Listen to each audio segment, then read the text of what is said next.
damos paso a la siguiente ponencia, que es una ponencia en conjunto entre Carla Sarmiento, de la Universidad Autónoma de Chiapas, y Ernesto Zarco, del Instituto de Estudios de Posgrado, y cuyo tema, trabajo es Niñez y Juventud Migrante en la Frontera Sur de México, configuraciones y dinámicas de tránsito transfronterizo.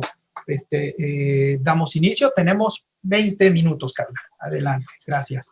Hola, ¿qué tal? Buenos días. Ya ven, ¿verdad? La presentación. Bueno, buenos días a todas y a todos. El doctor Zarco y yo agradecemos el espacio en este primer congreso. Y bueno, el tema que presentamos es Niñez y Juventud Migrante en la Frontera Sur de México, configuraciones y dinámicas de tránsito fronterizo. La autoría es de Carla Sarmiento Aguilar y el doctor Ernesto Zarco Ortiz. Y bueno, esta participación surge a partir del trabajo de investigación dentro de la maestría en estudios culturales, que tiene como título Relatos de jóvenes hondureños en tránsito por la frontera sur, cómo me narro en el tránsito. Y bueno, a partir de una reflexión personal sobre los acontecimientos históricos y de movilidad en esta región chiapaneca, y que en ese mismo momento surge la caravana madre que se da en octubre del 2018, liderado por el país hondureño, entonces el cuestionamiento viene a caer en la importancia de analizar este proceso de movilidad y desplazamiento desde los confines centroamericanos hacia la frontera sur chiapaneca.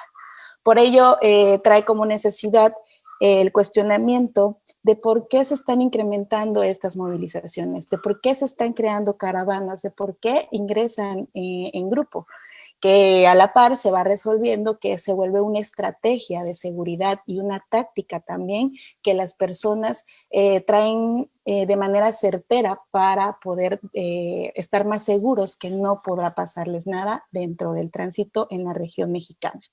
Y bueno, nosotros vimos que los niños, las niñas y los jóvenes se estaban incrementando. Como bien ya comentaron las compañeras, hablar de jóvenes y hablar de niñas y niños acompañadas y no acompañados no es algo nuevo, pero lo que a nosotros nos viene a hacer ruido es que en esta caravana madre, si empezamos a analizar los datos de algunas organizaciones e instituciones, los niños, las niñas y los jóvenes casi ocupaban el 40% de las personas que ingresaban por la frontera sur chiapaneca. Y bueno, por ende empezamos a tratar de identificar y a preguntarnos cómo ellos viven el tránsito, cómo lo encarnan, cómo configuran su desplazamiento. Por ello, el objetivo principal dentro de este apartado de la investigación completa fue analizar los procesos de configuración y las dinámicas que la niñez y la juventud centroamericana llevan a cabo en su tránsito por la frontera sur de México. Y también lo relacionamos con las formas y la resignificación de sus condiciones familiares, las sociales, las culturales y las propias, cómo se vive la infancia, cómo se vive la juventud en el desplazamiento. Y bueno, no podemos invisibilizar nosotros como habitantes de esta frontera sur, como chiapanecos, que nuestra frontera es muy dinámica y transfronteriza. Chiapas tiene dos entradas principales, que es la de Tapachula y la de frontera Comalapa. La de frontera Comalapa es más complicada, es más insegura, entonces, por ende, la caravana migrante ingresa por la frontera de Tapachula porque trae a colación que sus cuestiones de seguridad y de respeto en normas de los derechos humanos podrá ser más visibilizada frente a los medios de comunicación, frente a la academia y frente a la sociedad en general. Prácticamente para dejar claro cómo se vive esta frontera, nosotros tomamos a Castillo, a Toussaint y a Vázquez bajo el planteamiento que la región fronteriza tiene una naturaleza dinámica. Se asocia con su ubicación territorial, su condición límite, es decir, esta condición geopolítica, y también la dimensión en donde se establecen vínculos por su condición de vecindad, la propia sociedad, y se analiza también que el territorio es intensa, se tensa y también ocurre esta interacción. Prácticamente esta frontera tapachulteca es dinámica, existen muchos intercambios económicos, muchos intercambios sociales, entonces es parte de las prácticas dentro de estas personas centroamericanas que ingresan de manera intermitente, pues por ese sitio, por ese espacio.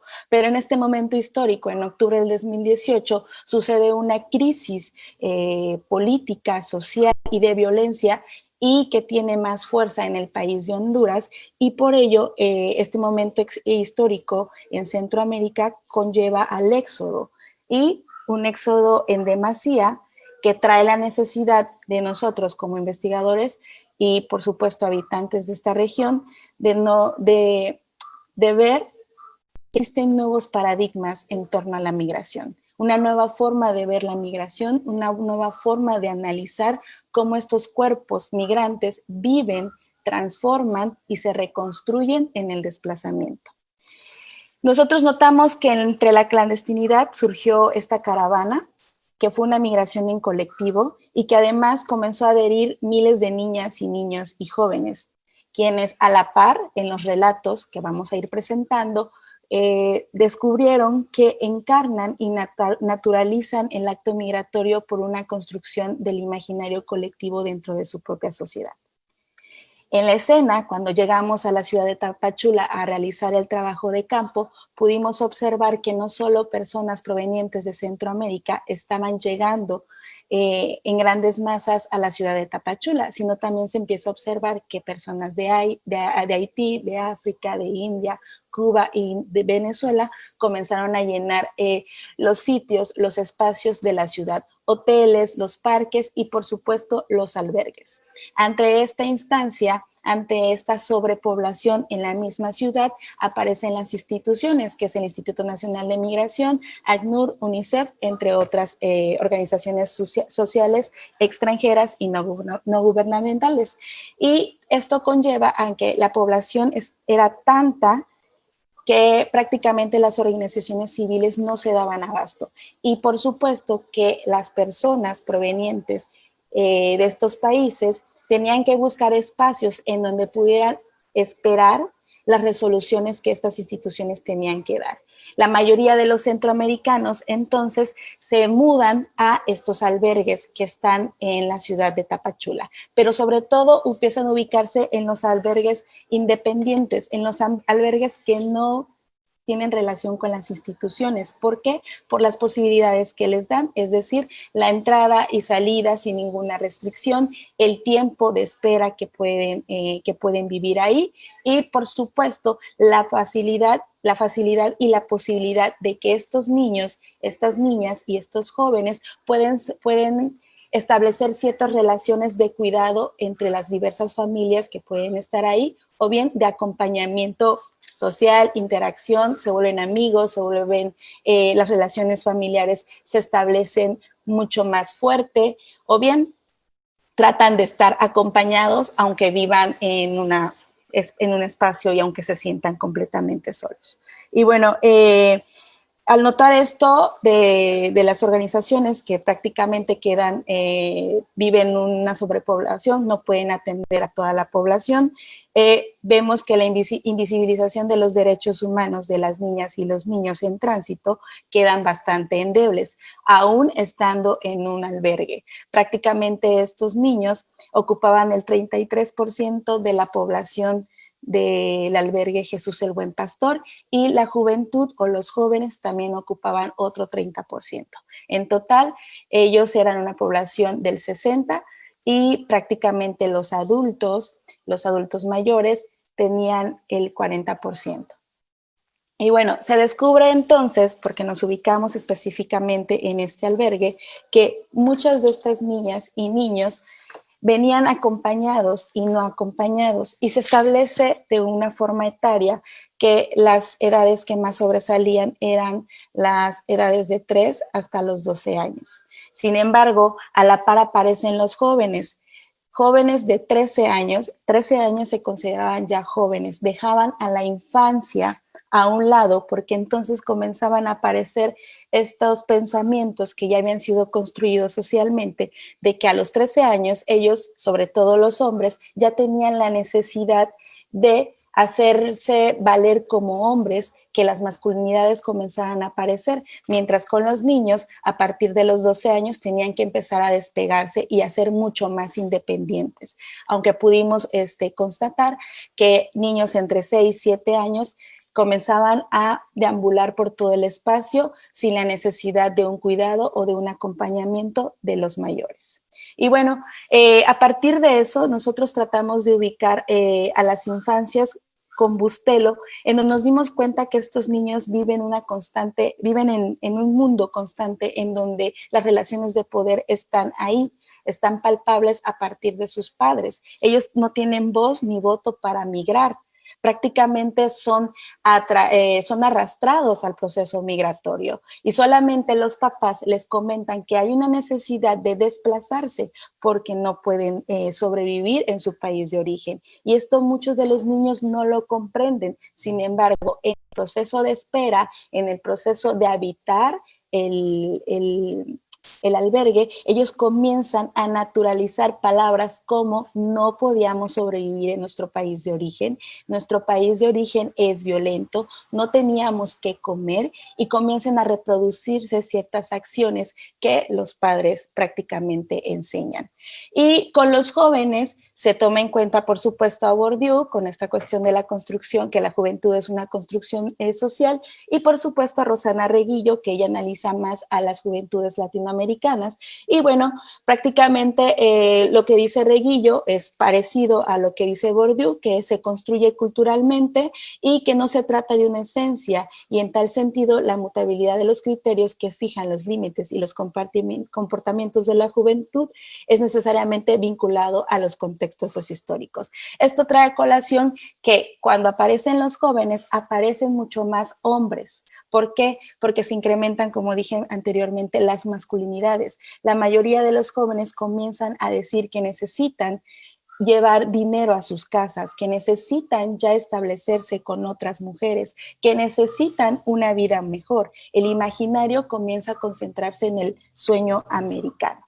Y bueno, a partir de esto, prácticamente dentro de nuestro trabajo de campo utilizamos el enfoque cualitativo, el método biográfico, y nos vinculamos en las narrativas, relatos e historias de vida de estos jóvenes y de estas niñas y niños. Y bueno, para no confundir un poquito, confundir la explicación, primero nos vinculamos con las juventudes, con estos jóvenes con los cuales tuvimos interacción dentro del albergue. Y bueno, aquí aparecen estas categorías como el cuerpo y el género, Centroamérica, porque era muy necesario ver de dónde provenían.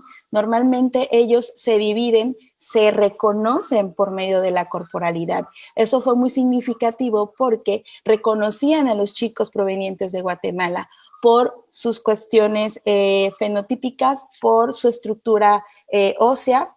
No sabíamos, no entendíamos a la par cómo se iban reconociendo, pero estos jóvenes sí se reconocían entre ellos quienes eran cachucos, que así se hacían llamar, naturalizaron la palabra cachuco, que es una palabra que los tapachultecos utilizan para denostar a la gente proveniente de Honduras. Se denominaban como cachucos, denominaban quién eran guatemaltecos y también quién eran salvadoreños. Y ellos podían identificar a estas personas de raza afrodescendiente y también las incluían o las excluían de acuerdo al contexto que identificaban. A partir de eso, también con el contexto se vinculaba mucho la violencia, los tipos de violencia que vivían, y a estas violencias eran la social, la económica y la educativa. ¿Por qué? Aquí comienza a aparecer que la violencia social se sitúa mucho más en las zonas periféricas de las ciudades principales de estos países centroamericanos. Estas violencias traen correspondencia con las maras salvatruchas y también con las personas que se adhieren a los departamentos de seguridad, como la policía, como los militares. La económica aparece también y comienza a ser más redundante en las zonas rurales, porque entonces estos jóvenes campesinos comienzan a demandar que el proceso de los campesinos está olvidado en sus países de origen, mientras que a diferencia de los chicos provenientes de la zona periférica de estas ciudades principales, comienzan a decir que no existen las posibilidades de trabajo y que si existen estas posibilidades de trabajo, las maras salvatrucha o los cuerpos de violencia comienzan a demandar o a cobrar piso. Y la educativa, muchos de ellos se quejan que las posibilidades de educación no son equitativas y no todos pueden accesar a la educación. Es decir, la mayoría de estos jóvenes entre 13 a 28 años estaban en un nivel educativo de secundaria, preparatoria.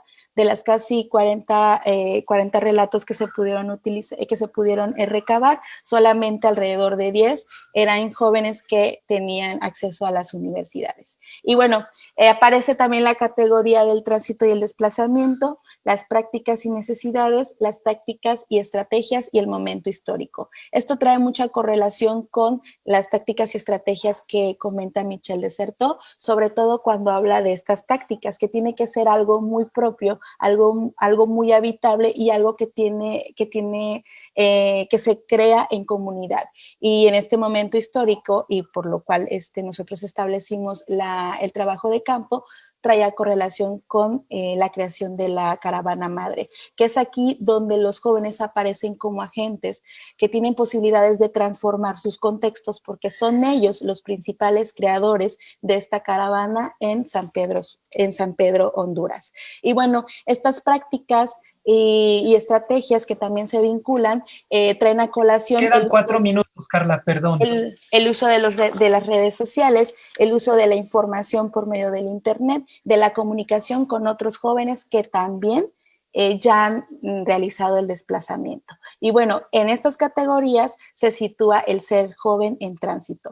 Ahora nos vamos con ser niño o ser niña en tránsito. También aparece el cuerpo y el género. Desde que son niños comienzan a interactuar dentro del poder de ser hombre y de una u otra manera oprimir a las niñas. En una de las de las historias del trabajo de campo, una de las niñas de afrodescendiente estaba en un rincón y los niños la atacaban y le tocaban el cabello porque querían sentir el tacto de su cabello trenzado. Y ella, muy asustada, corría y buscaba ayuda. Y muchas de estas acciones notamos cuando los niños y las niñas comenzaban a interactuar. Y esto conlleva a que estos niños, aunque vienen acompañados, prácticamente no son cuidados por sus padres y sus madres. Muchos de estos padres y estas madres también son jóvenes, también oscilan entre edades de 22, 16 años, 17, pero muchos de ellos también están encarnando este proceso de forma negativa porque se sienten cuerpos precarios, se deprimen, se encierran y estos niños comienzan a deambular solos por los espacios que están habitando. O bien, estos niños que viajan solos o acompañados pues tratan de utilizar estrategias de sobrevivencia y de supervivencia que van notando y que en otros y que entonces lo van reproduciendo. Aquí también aparece Centroamérica, el contexto, también ellos empiezan a ubicarse, empiezan a decir de dónde son, empiezan a identificar de dónde es el otro y también empiezan a aparecer las mismas categorías de violencia, pero aquí trae un poquito más fuerte esta violencia familiar, que como ya dije, es la invisibilización de sus voces. Y bueno, esta invisibilización de sus voces, de sus puntos de vista, de que la familia no está, trae consigo que sus emociones comienzan a ser oprimidas,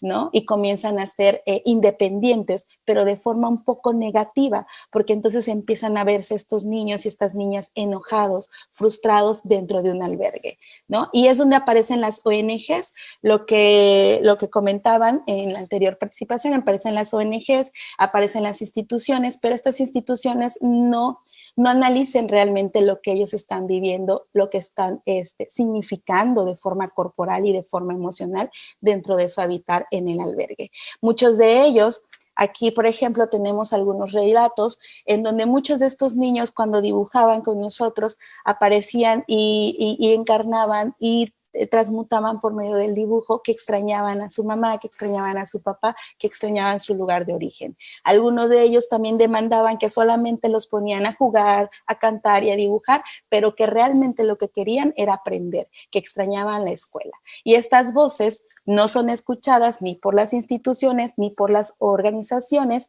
y mucho menos por los familiares. Y bueno, con los jóvenes también aparece la cuestión educativa, la opresión del área de seguridad, de los policías y por supuesto de las violencias que viven por parte de los maras. Uno de ellos era grafitero y decía que por su forma de vestir, por lo que él hacía, un día era atrapado por la mara, al otro día era atrapado por la policía y que lo mejor era huir, porque dentro de ese imaginario social consideraban que el sueño americano era lo mejor. Y ya ni siquiera el sueño americano, sino huir de la violencia y establecerse en México, pero sobre todo en el centro y el norte del país, porque sí consideraban y sí sabían que el estado de Chiapas no era lo más conveniente para habitar.